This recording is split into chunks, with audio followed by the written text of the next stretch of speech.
Je.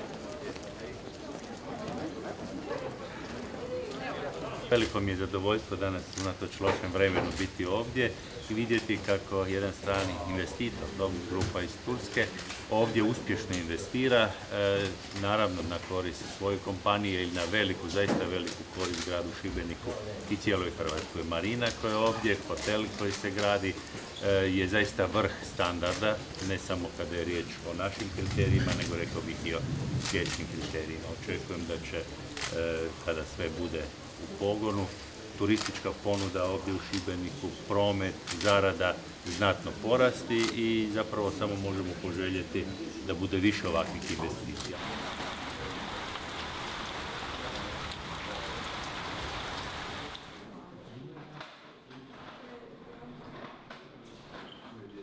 Američka vrsta, a ovaj, damo im imena, svaka naša ptica ima ime, ovaj se zove Frede.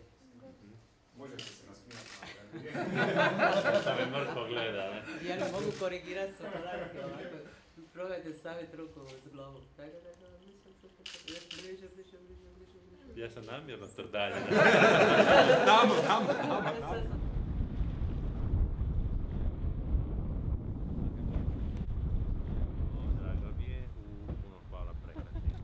Hrvatska treba i parkove prirode i to je dio našeg zelenog poimanja Hrvatske i turizma i ljepota prirode, ali s druge strane, evo, ljudi koji ovdje žive imaju mnoge praktične probleme koji proizlaze iz činjenice da žive na području ili da imaju vlasništvo na području koje je park prirode. Bilo je tu i nekih sporova s državom i mislim da je vrijedno bilo čuti što ljude tišti. Biće vrijedno isto tako sa resornim ministarstvima malo razgovarati kako se ljudima može olakšati.